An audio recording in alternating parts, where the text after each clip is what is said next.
এইটো ভিডিঅ'ত তোমালোকৰ মাজত ক্লাছ 9ৰ এনুৱেল এক্সামৰ বাবে অসমীয়া পাঠ্যপুথিৰ গ্ৰুপে পদ্যাংশৰ চেপ্টাৰ 1ৰ পৰা চেপ্টাৰ 5 লৈকে এইটো ভিডিঅ'ৰ ভিতৰত তোমালোকৰ মোস্ট ইম্পৰ্টেণ্ট কোৱেশ্চন কেইটা দেখাই দিম।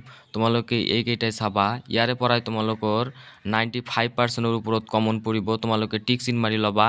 তোমালোকৰ পদ্যাংশৰ পৰা এটা 4 মাৰ্কছৰ মূল ভাৱ আহিব। তোমালোকৰ মূল ভাৱ চাব লাগিব। তোমালোকৰ শিশুলীলা, মানৱ বন্দনা আৰু প্ৰচণ্ড ধুমুহাই প্ৰশ্ন কৰিলে মোক। তোমালোকৰ 1, 2 আৰু 4 এই তিনিটা চালে তোমালোকৰ এটা মূল ভাৱ 100% চিয়ৰ কমন পৰিব তোমালোকৰ এনুৱেল এক্সামত। তাৰপিছত আৰু কোনকেইটা চাব লাগিব তোমালোকক দেখাই দি আছোঁ। 3 নং পৃষ্ঠা উলিয়াই লোৱা। 3 নং পৃষ্ঠাৰ পৰা চাবা শ্ৰীমন্ত শংকৰদেৱৰ ক'ত জন্ম হৈছিল এইটো চাব লাগিব। তাৰপিছত শ্ৰীমন্ত শংকৰদেৱৰ দুখন কাব্যপুথিৰ নাম চাবা। তাৰপিছত শ্ৰীমন্ত শংকৰদেৱৰ এখন শ্ৰেষ্ঠ তথ্যমূলক গ্ৰন্থ কবিৰ পৰিচয়ৰ পৰা এই তিনিটা চালে হ'ল। তাৰপিছত এতিয়া তোমালোকে 5 নং পৃষ্ঠা উলিয়াই লোৱা। 5 নং পৃষ্ঠাৰ পৰা চাবা তোমালোকে ভাষা বিষয়ক 1 নং অতি চমুত্তৰৰ লিখা। ইয়াৰ পৰা চাবা ক, খ, ঘ, ঘ আৰু অংগ নংটো চাবা। তাৰপিছত 2 নংটো চাবা লং কোশ্চিন। এইটো চালে তোমালোকৰ বহুত কোশ্চিনৰ এনসাৰ লিখিব পাৰিবা। এইটো বহুত ইম্পৰ্টেণ্ট। 2 নংটো চাবা। তাৰপিছত তোমালোকে 6 নং পৃষ্ঠাৰ পৰা তোমালোকৰ 7 নং ব্যাখ্যাৰ ক নং ব্যাখ্যাটো চাবা। এইটো বহুত ইম্পৰ্টেণ্ট। তাৰপিছত 8 নংটো চাবা। তোমালোকে 2 নংটো চালে 8 নংটো তোমালোকে লিখিব পাৰিবা। তোমালোকে এইটো চাবই নালাগিব। তাৰপিছত 10 নংটো চাবা। এইটো আহিলে তোমালোকৰ 2 মাৰ্কছৰ আহে। তাৰপিছত তোমালোকে ভাষা বিষয়কৰ পৰা 11, 12 আৰু 13 নংটো চাবই লাগিব। এইবিলাক আহি থাকে। সমাৰ্থক শব্দ, আধুনিক শব্দবোৰ আহি থাকে। তাৰপিছত এতিয়া তোমালোকৰ মাজত মানৱ বন্দনা এইটো চেপ্টাৰৰ পৰা কোনকেইটা কোশ্চিন কমন আছে মই দেখাই দি আছোঁ। যিবিলাক আহি থাকে এইবিলাকৰ কথাই মই আলোচনা কৰি আছোঁ। এইবিলাকৰ পৰা কমন পৰিব তোমালোকৰ মানৱ বন্দনা। ইয়াৰ পৰা চাব লাগিব চন্দ্ৰকুমাৰ আগৰৱালাৰ দুখন কবিতা পুথিৰ নাম। এইটো বহুত ইম্পৰ্টেণ্ট। প্ৰতিমা আৰু বীণবৰংগী। আৰু চন্দ্ৰকুমাৰ আগৰৱালাক কি কবি বুলি কোৱা হয়? ৰোমান্টিক যুগৰ শ্ৰেষ্ঠ কবি চন্দ্ৰকুমাৰ আগৰৱালা। মনত ৰাখিবা এইটো। তাৰপিছত এইখিনি চালে তোমালোকৰ হৈ যাব। তাৰপিছত তোমালোকে এতিয়া 8 নং পৃষ্ঠা বাহিৰ কৰি লোৱা। 8 নং পৃষ্ঠাৰ পৰা চাবা বাপ বিষয়কৰ পৰা চাবা 1 নং অতি চমুত্তৰ লিখে। ইয়াৰ পৰা চাবা ক আৰু খটো চাবা। তাৰপিছত 2 নংটো চাবা মানৱ বন্দনা কবিতাটিৰ সাৰাংশ। এইটো বহুত ইম্পৰ্টেণ্ট। তোমালোকৰ আগতেই মই কৈ দিছোঁ, আকৌ এবাৰ ক'লোঁ, এইটো বহুত ইম্পৰ্টেণ্ট। তাৰপিছত মানৱ বন্দনা এইটো যদি তোমালোকে সাৰাংশখিনি পঢ়া তেনেহ'লে তোমালোকৰ বাকীবিলাক পঢ়িবই নালাগে, তোমালোকে লিখিবই পাৰিবা। 3 নংটো চাবা। তাৰপিছত 4 নং ব্যাখ্যাৰ পৰা খ নং ব্যাখ্যাটো চাব লাগিব। তোমালোকৰ 9 নং পৃষ্ঠাৰ খ নং ব্যাখ্যাটো চাবা। তাৰপিছত ভাষা বিষয়ক 5 নঙৰ সমাৰ্থক শব্দকেইটা চাবা। আৰু ইয়াৰ পৰা চাব নালাগে। এতিয়া তোমালোকে গীত আৰু ছবি এইটো পদ্যাংশৰ পৰা কি কি কোশ্চিন কমন আছে মই দেখাই দি আছোঁ। গীত আৰু ছবি কবিগৰাকীৰ নাম কি? দুৰ্গেশ্বৰ শৰ্মা। তোমালোকে মনত ৰাখিবা। এতিয়া তোমালোকে 11 নং পৃষ্ঠা বাহিৰ কৰি লোৱা। 11 নং পৃষ্ঠাৰ পৰা চাবা দুৰ্গেশ্বৰ শৰ্মাৰ দুখন কবিতা পুথিৰ নাম চাবা। এইটো ইম্পৰ্টেণ্ট আছে।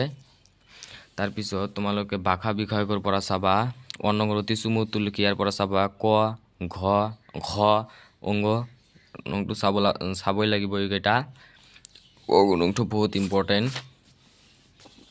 যিকেইটা দেখাই দি আছোঁ এইকেইটাৰ পৰা কমন পৰিব। তাৰপিছত গীত আৰু ছবিৰ সাৰাংশ চাব নালাগে। গীত আৰু ছবিৰ পৰা এটা ব্যাখ্যা চাবা। তোমালোকে ক নং ব্যাখ্যাটো চাবা। তাৰপিছত ভাষা বিষয়কৰ পৰা 7 আৰু 9 নংটো চাবা। বিপৰীত শব্দ আৰু সমাৰ্থক শব্দ এই দুটা চাবই লাগিব। এইবিলাক আহি থাকে। তাৰপিছত এতিয়া তোমালোকৰ মাজত প্ৰচণ্ড ধুমুহাই প্ৰশ্ন কৰিলে মোক। এইটো পদ্যাংশৰ পৰা কি কি ইম্পৰ্টেণ্ট কোশ্চিন আছে দেখাই দিম তোমালোকৰ। এতিয়া তোমালোকে চাই ল'বা, টিক চিন মাৰি লোৱা। ডক্টৰ ভূপেন হাজৰিকা এইটো কবিগৰাকীৰ নাম আৰু ডক্টৰ ভূপেন হাজৰিকাৰ কবিৰ পৰিচয়টো তোমালোকৰ চাব লাগিব তোমালোকৰ কেতিয়াবা 2 মাৰ্কছৰ কাৰণে দি দিব পাৰে যদি কবিৰ পৰিচয় দিয়ে তেনেহলে ডক্টৰ ভূপেন হাজৰিকাৰ এটোৰ পৰাই দিব কবিৰ পৰিচয়টো তোমালোকে চাবা তাৰ পিছত এতিয়া তোমালোকে 16 নং পৃষ্ঠা বাহিৰ কৰিলা 16 নং পৃষ্ঠাৰ পৰা চাবা ভাষা বিষয়ক অন্নঙৰ অতি সুমুত্তৰ দিয়াৰ পৰা চাবা ক খ গ খটো চাবা আৰু অংগনংটো চাবা এইকেইটা চাবই লাগিব তাৰ পিছত মই বেছি কোশ্চেন দিয়া নাই মই বাছনি কৰি দিছো তাৰ পিছত 3 আৰু 4 নংটো চাবা 3 আৰু 4 নংটো চাবা আৰু ইয়াৰ পৰা চাব না লাগে তোমালোকে ইয়াৰ মূল ভাৱটো চাবা ইয়াৰ মূল ভাৱটো কিন্তু বহুত ইম্পৰ্টেন্ট তাৰ পিছত এতিয়া তোমালোকে 17 নং পৃষ্ঠা বাহিৰ কৰিলা 17 নং পৃষ্ঠাৰ পৰা চাবা ভাষা বিভাগৰ পৰা চাবা 8 নংটো চাবা সমাৰ্থক শব্দ আৰু 11 নংটো চাবা সন্ধি ভাঙা ইয়াৰ পৰা এটা তোমালোকৰ থাকিব মোস্ট ইম্পৰ্টেন্ট সন্ধি ভাঙা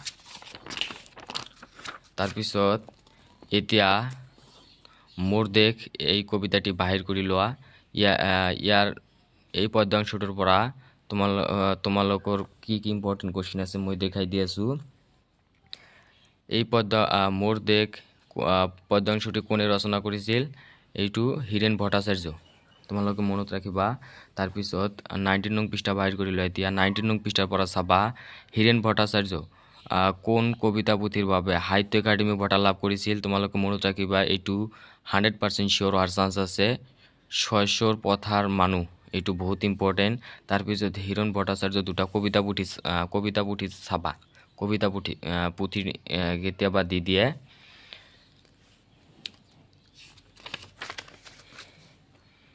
তার পিছত তোমালোকে এতিয়া 20 নং পৃষ্ঠা বাহিৰ কৰিলে ইয়াৰ পৰা চাবা ভাষা বিভাগৰ অনংৰ পৰা ক খ আৰু ঘটো চাবা তাৰ পিছত মোৰ দেখ কবিতাটিৰ সাৰাংশ চাব নালাগে তোমালোকে ব্যাখ্যাটো চাবা ব্যাখ্যা 3 নম্বৰ 1 নং ব্যাখ্যাটো চাবা তাৰ পিছত 6 নংটো চাবা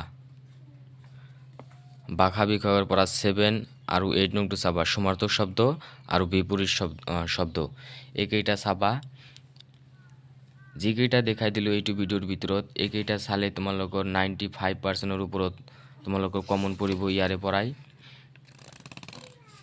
বেলেগ চেপ্টাৰৰ ভিডিও লাগিলে মোক কমেন্ট কৰি কবা যদি তোমালোকে মোৰ চেনেলত প্ৰথমবাৰৰ বাবে হোৱা চেনেলটো সাবস্ক্ৰাইব কৰিবা